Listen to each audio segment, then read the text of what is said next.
மீன ராசி அன்பர்கள், உங்களுக்கு இந்த தமிழ் புத்தாண்டு எப்படி இருக்கு? ரொம்ப நல்லா இருக்கு. ரொம்ப சந்தோஷம் அடையக்கூடிய ராசியில மீனமும் ஒண்ணு அப்படின்னு சொல்லலாம். எப்படிம்மா? அப்படின்னா ரொம்ப சிம்பிள். ஆல்ரெடி நீங்க ஜென்ம சனியில இருக்கீங்களா?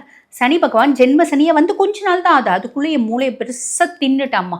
நான் 4 பேருக்கு புத்திமதி சொல்லக்கூடியவ, 4 பேருக்கு மென்டாலா இருக்கக்கூடியவ.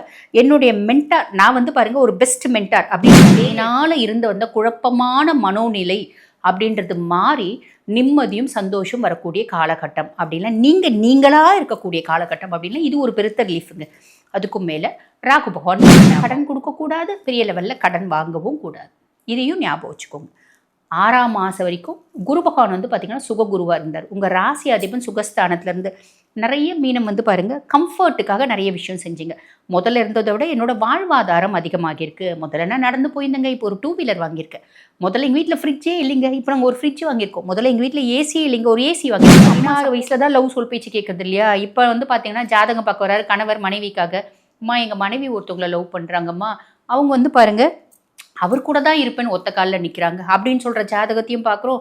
நான் ஒருத்தரை லவ் பண்ணுறேங்க, 15 வருஷமாக லவ் பண்ணுறேன், என் பொண்ணு கல்யாணம் பண்ணி கொடுத்துட்டு அவர் கூட ஓடி போகணும், அதுக்கு என் ஜாதகம் செட் ஆகுமா? அப்படிப்பட்ட ஜாதகத்தையும் நாங்கள் பார்க்குறோம்.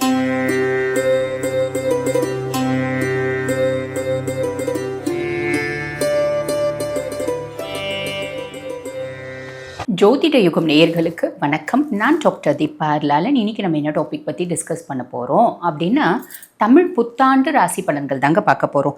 என்னம்மா இங்கிலீஷ் புத்தாண்டு ராசி பலன்கள், தமிழ் புத்தாண்டு ராசி பலன்கள், மகர சங்கராந்தி ராசி பலன்கள் எதம்மா நாங்கள் எடுத்துக்கிறது அப்படின்னா சமீப காலமாக தான் வந்து பார்த்திங்கன்னா இந்த ஜார்ஜியன் கேலண்டரை ஃபாலோ பண்ணுறாங்க. நம்ம 2025, 26, 27 இப்படியெல்லாம் பலன்கள் பார்க்குறோம்.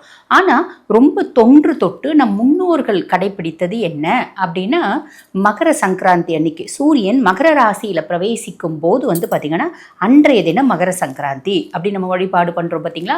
அன்றைய தினம் ஒரு புருஷன் எழுந்தருள்வா, அந்த புருஷனை வச்சு பலன்கள், மகர சங்கராந்தி புருஷனை வச்சு பலன்கள் அப்படின்றது கடைப்பிடித்தாங்க. அதே மாதிரி பார்த்திங்கன்னா தமிழ் புத்தாண்டு, அந்த தமிழ் புத்தாண்டை பொறுத்து பலன்கள் அப்படின்றத கடைப்பிடித்தாங்க. ஆக இந்த தமிழ் புத்தாண்டு பலன்கள் நம்ம வந்து தமிழ் புத்தாண்டு என்ன வந்து 2025, 26 நியூ இயர் 12 மணிக்கு நம்ம பட்டாசு வெடித்து கொண்டாடினாலும் தமிழ் புத்தாண்டப்ப சித்திரை கனி காணுதல் அப்படின்ற மாதிரி நம்ம பழக்கம் இருக்குதானே. அந்த மாதிரி தமிழ் புத்தாண்டை பொறுத்து நம்ம பலன்கள் இந்த வருஷம் முழுசும் எப்படி இருக்கோ அப்படின்னு நம்ம பஞ்சாங்கங்கள் கணிச்சிருக்காங்க. அந்த விதத்தில் இந்த வருடத்தை என்ன சொல்கிறாங்க அப்படின்னா பராபவ வருடம் அப்படிங்கிறாங்க. அந்த பராபவ வருடத்தில் என்னென்ன மாதிரி நல்லது நடக்கும், என்னென்ன விஷயங்கள் முதல்ல நடக்கும் அப்படின்னா மழை அதிகம் உண்டு. அதே மாதிரி பார்த்திங்கன்னா பசுப்பால் நாசம், பசுக்களுக்கு நோய் வரும். பசு வந்து பார்த்திங்கன்னா நோய்கள்னால பசுக்கள் கஷ்டப்படுவாங்க அப்படின்றாங்க. அதே மாதிரி பார்த்திங்கன்னா இன்ஃபெக்ஷியஸ் டிஸார்டர்ஸ், கிருமி தாக்குதல், குப்பையிலேருந்து நிறைய கிருமிகள் வரும், அந்த கிருமிகள்னால உடலுக்கு ஆரோக்கிய குறைபாடுகள் அப்படின்றது வரும்.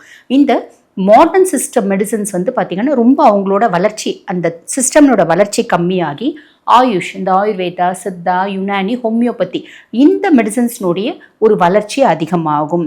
நான் தான் ஈசன், நான் தான் அம்பிகை அப்படின்னு சொல்லிட்டு நிறைய பேர் போஸ்ட் கொடுத்துன்னு தெரியுறாங்க பார்த்தீங்களா. சாமியாருங்க, அம்பிகையினோட சொரூபம் நான் சொன்னால் கூட பரவாயில்ல, நான் தான் அம்பிகை அப்படின்னே சொல்கிறாங்க பார்த்தீங்களா. அவங்களுக்குலாம் பெரிய ஆபத்து இருக்குது.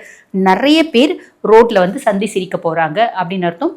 அதே மாதிரி போர் யுத்தங்கள் தொடரும் எப்படின்றதும் இருக்குது. அப்போ இதுலேருந்து தப்பிக்கிறதுக்கு என்ன வழி அப்படின்னா ஒவ்வொரு ராசியும் இந்த மாதிரி பல விஷயங்கள்லேருந்து தப்பிக்கிறதுக்கு பெண்களோட கை ஓங்கும், குழந்தைகளோட ஆரோக்கியத்தில் கொஞ்சம் கவனம் தேவை. வெளிநாட்டில் வந்து பார்த்திங்கன்னா இந்தியானோட மதிப்பு உயரும். இந்த மாதிரி நிறைய நல்ல விஷயங்களும் இருக்குது. சரி, மலை சார்ந்த பிரதேசங்களில் அதிர்ச்சி, நிலநடுக்கம் வரத்துக்கான வாய்ப்பு உண்டு. சரி, நிறைய நல்ல விஷயமும் இருக்குது, இந்த மாதிரி சின்ன சின்ன விஷயங்களும் இருக்குது. ஆக நம்ம ஒவ்வொரு ராசி மக்களும் இந்த பிரச்சனைகள்லேருந்து தப்பிக்கிறதுக்கு என்ன பண்ணணும் அப்படின்றதும் நாங்கள் வந்து பார்த்திங்கன்னா இந்த பதிவினோட இறுதியில் வழிபாடு அப்படின்ற பேரில் சொல்லியிருப்போம். பொதுவாக எல்லாரும் என்ன பண்ணணும், உலக சேமத்திற்காக அப்படின் போது நம்ம விஷ்ணு சஹஸ்ரநாமம் தினம்தோறும் பாராயணம் பண்ணணும். அப்படி இல்லை நம்ம டேப் ரெக்கார்டரில் போட்டு வீட்டில் ஒலிக்க விடணும். இது நான் சொல்கிற பரிகாரம் கிடையாது. காஞ்சி மகாபிரியவா எப்பெல்லாம் வந்து பார்த்திங்கன்னா நாட்டில் பிரச்சனை எழுமோ அப்போ விஷ்ணு சஹஸ்ரநாமம் நம்ம வந்து ஒலிக்க விடணும் அப்படின்னு சொல்லியிருக்காரு. ஆக அந்த விஷயத்தை செய்யுங்க. ஆக நேரத்தை வீண் பண்ணாமல் சட்டுன்னு உங்கள் ராசிக்கு என்ன பலன்கள் அப்படின்றத பார்த்துக்கலாம். மீன ராசி அன்பர்கள், உங்களுக்கு இந்த தமிழ் புத்தாண்டு எப்படி இருக்குது? ரொம்ப நல்லா இருக்குது. ரொம்ப சந்தோஷம் அடையக்கூடிய ராசியில் மீனமும் ஒன்று அப்படின்னு சொல்லலாம். எப்படிம்மா அப்படின்னு ரொம்ப சிம்பிள். ஆல்ரெடி நீங்கள் ஜென்ம சனியில் இருக்கீங்களா, சனி பகவான் ஜென்ம சனியை வந்து கொஞ்ச நாள் தான் ஆகுது, அதுக்குள்ளே என் மூளையை பெருசாக தின்னுட்டாம்மா. நான் 4 பேருக்கு புத்திமதி சொல்லக்கூடியவ, 4 பேருக்கு மென்டாலாக இருக்கக்கூடியவ, என்னுடைய மென்டார் நான் வந்து பாருங்கள் ஒரு பெஸ்ட் மென்டார் அப்படின்ற பேரே எடுத்திருக்கேன். ஆனால் இந்த காலகட்டம் என்னுடைய வாழ்க்கையில் என்னை சார்ந்து சில முடிவு எடுக்கிறதுக்கு நான் பயங்கரமாக தடுப்பாறினேன், பயங்கரமாக குழம்புனேன். என்னால் கரெக்டாக முடிவு எடுக்கவே முடியல. இப்போ வந்து பாருங்கள் நான் என்னோட வெல்விஷஸை கேட்டு முடிவு பண்ணுறேன். அப்படி ஒரு சூழ்நிலை. அதே மாதிரி பாருங்கள் ஒரு இனம் புரியாத குழப்பம் அப்படின்றது இருந்துச்சு, ஒரு மந்த நிலை அப்படின்றது. எது மேலேயும் எனக்கு நாட்டம் இல்லை, எது மேலேயும் இன்ட்ரெஸ்ட் இல்லை, எனக்கு அப்படியே ஒரு மாதிரி ஏண்டா வாழறோம் அப்படின்னு தோணுச்சு, விட்டேத்தியான நிலைமை இருந்துச்சு. இதெல்லாம் சனி பகவான் ஜென்ம சனியை வந்த உடனே ஏற்படுத்திட்டாரா, அதில் இருந்தெல்லாம் பெரிய ரிலீஃப். எப்படி உங்களுக்கு வந்து குரு பகவான் 1/6/2026 குரு பயிற்சி நம்ம வந்து பார்த்திங்கன்னா மிதுனத்துலேருந்து குரு பகவான் கடகத்துக்கு உச்சம் பெற்று வந்து அமர்றார், பயிற்சி ஆகிறார். அப்போ கடகத்தில் உச்சம் பெற்று அமர்ந்திருக்க குருனோட 9ஆம் பார்வை சனி மேலே படுது. ஆக ஜென்ம சனியை அமர்ந்திருக்கவா அவன் மேலே குருனோட பார்வை இருக்கிறதுனால உங்கள் மூளை மேலே ஏறி தலை மேலே ஏறி உட்காந்து உங்களுக்கு வந்து பார்த்திங்கன்னா பிரச்சனையை கொடுத்துருந்தவன் தலையை விட்டு கீழே இறங்கி ரொம்ப தூரம் போய் உட்காந்துட்டான். அவன் உங்களை எல்லாரும் டிஸ்டர்ப் பண்ண போகிறல, அவர் நம்மளை டிஸ்டர்ப் பண்ண போகிறல, நம்ம அவரை டிஸ்டர்ப் பண்ணக்கூடாது. ரொம்ப சிம்பிள். அப்படி நம்ம அவரை டிஸ்டர்ப் பண்ணாமல் இருந்தோம் அப்படின்னா பிரச்சனையே இல்லை. சனியினால் இருந்து வந்த குழப்பமான மனோநிலை அப்படின்றது மாறி நிம்மதியும் சந்தோஷம் வரக்கூடிய காலகட்டம் அப்படின்னா நீங்களாக இருக்கக்கூடிய காலகட்டம் அப்படின்னா இது ஒரு பெருத்த ரிலீஃபுங்க. அதுக்கும் மேலே ராகு பகவான் 12ஆம் பாவம். உங்களுக்கு என்னென்னலாம் தேவையோ அத்தனையும் வாங்கினீங்க. எனக்கு நல்ல வந்து ஒரு காஸ்மெட்டிக்ஸ் வாங்கணும், நல்ல வந்து பார்த்திங்கன்னா பியூட்டி பார்லர் போகணும், வீட்டுக்கு மாடுலர் கிச்சன் போடணும், வீட்டுக்கு ரெக்லைனர் சோஃபா வாங்கணும், வீடு கட்டணும். நிறைய பேர் பங்களா வாங்கினவங்களும் உண்டு. எல்லா ஒரு இதுலேயுமே இருக்காங்கல்ல. ரொம்ப ஹைஃபை மீனமும் இருக்காங்க, ரொம்ப ஏழ்மையான நிலையில் இருக்கவங்களும் இருக்காங்க. இருந்தாலும் ரொம்ப ஹைஃபை நிலையில் இருந்தவங்களும் பங்களா வாங்கினாங்க, ஜாக்வார் கார் வாங்கினாங்க, பென்ஸ் வாங்கினாங்க. இப்படி நிறைய நல்ல விஷயம் நடந்துச்சு. எனக்கு என்னென்னலாம் என்னோட சந்தோஷத்துக்கு ஆடம்பரமான விஷயம் வேணுமோ அத்தனையும் நான் வாங்கினேன். இதெல்லாம் 6ஆம் மாதம் வரைக்கும் நடக்கும், 12ஆம் மாதம் வரைக்கும் கூட நடக்கும், அதில் எந்த தப்பும் இல்லை. ஆனால் 6ஆம் மாதத்துக்கு மேலே குருனோட பார்வை ராகு மேலே இல்லைம்மா, குரு சண்டால யோகம் அப்படின்றது இல்லை. அப்போ என்ன ஆகும், நம்ம வந்து ரொம்ப ஆடம்பரமாக செலவு செய்ய போய் ட்ராப் ஆகிடுறதுக்கு வாய்ப்பு உண்டுமா. நான் ஒரு கார் வாங்கலான்னு போகிறேன், எனக்கு லக்ஸரியஸ் கார் தான் பிடிச்சிருக்கு. நான் என்ன பண்ணுறேன், சுக்கிரன் உச்சமடையக்கூடிய ராசியிலேயே ஆட்டோமேட்டிக்காக உங்களுக்கு அந்த லக்ஸரியஸ் திங்ஸ் மேலே ஒரு நாட்டம் அப்படின்றது இருக்கும். அழகாக ஒரு லக்ஸரியஸ் கார் வாங்கிட்டேன். வாங்கும்போது கொஞ்சம் கூட லைட்டாக யோசிச்சேன், டியூ தானே சமாளித்து கட்டிக்கலாம் வாங்கினேன். இப்போ நான் ரொம்ப கஷ்டப்படுறேன், என்னால் டியூ கட்ட முடியல அப்படின்ற மாதிரி ஒரு அமைப்பு உண்டு. ஆக நாங்கள் ஃபாரின் டூர் போகலான்னு போனோம், எல்லாரும் போகிறாங்க, நானும் எங்கள் அக்காலாம் போனாங்க, அக்கா தங்கச்சிலாம் போனாங்க, நானும் போயிட்டேன். ஆனால் அந்த செலவு இப்போ வேஸ்ட்டோ யோசிக்க, அந்த காசு இருந்தால் ஏதாவது யூஸ் பண்ணிக்கலாமே, பேங்க்கில் போட்டுருக்கலாம், டெபாசிட் பண்ணிக்கலாம். இப்படி ஒரு விஷயம் நம்மளோட சந்தோஷத்துக்காக செஞ்ச செலவு, அதை குறித்து வருத்தம் அப்படின்றது வரத்துக்கான வாய்ப்பும் உண்டு.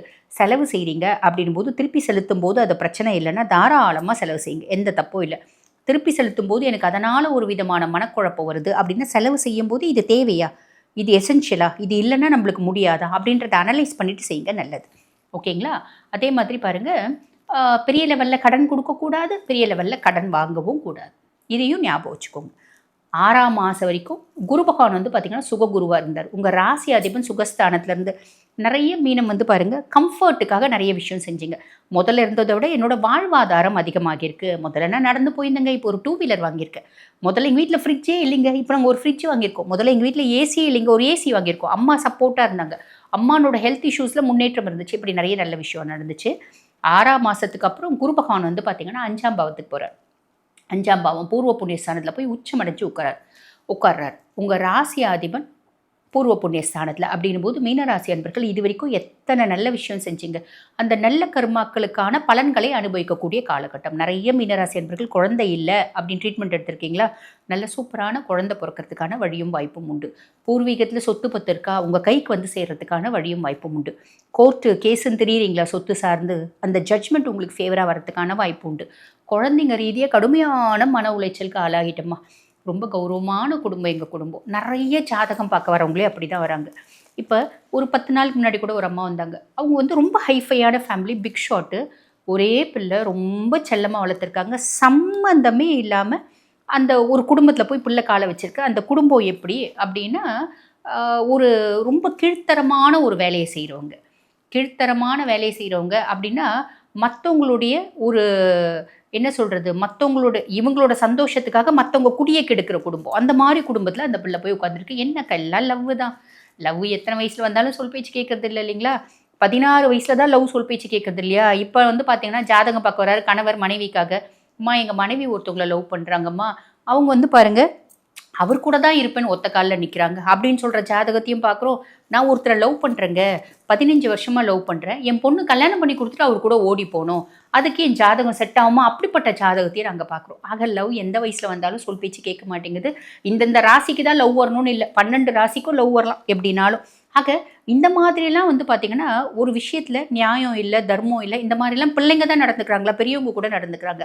அப்போ அந்த மாதிரியெல்லாம் குழந்தைங்களால் அசிங்கப்பட்டவங்க, அவமானப்பட்டவங்க கூட வந்து பாருங்களான்னா உங்களுக்கு ஏதோ ஒரு ரிலீஃப் அப்படின்றது வரும். அதுக்கும் மேலே பெரிய லெவலில் ட்ராப் ஆகிருக்கீங்களா, பிள்ளைங்க என்ன ஜாதகத்தில் என்ன தசையில் இருக்காங்க அதுவும் பாருங்கள். அஷ்டமாதிபதியினோட தசையில் இருக்காங்களா, இல்லை ராகு தசையில் இருக்காங்களா, இதெல்லாம் பாருங்கள்.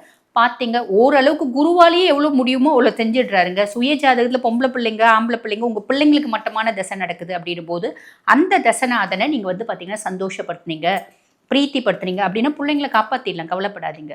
ரொம்ப கௌரவமான குடும்பத்தில் தான் பிள்ளைங்க வந்து பார்த்திங்கன்னா இப்போ ரொம்ப கெட்டுக்குட்டி சவராக போகுதுங்க.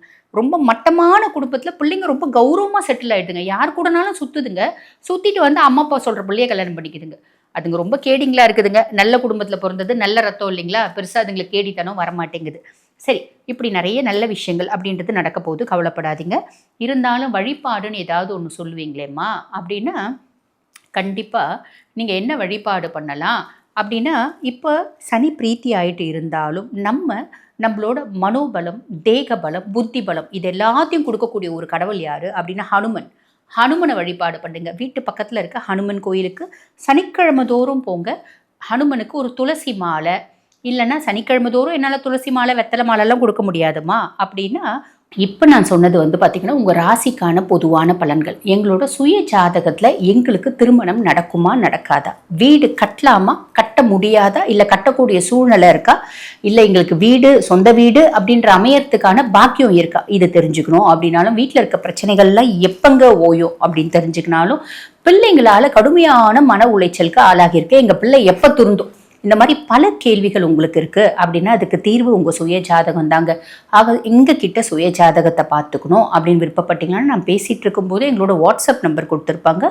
அந்த வாட்ஸ்அப் நம்பருக்கு கால் பண்ணி அப்பாயின்மெண்ட் ஃபிக்ஸ் பண்ணி என்கிட்ட பேசிக்கலாம். தேங்க்யூ.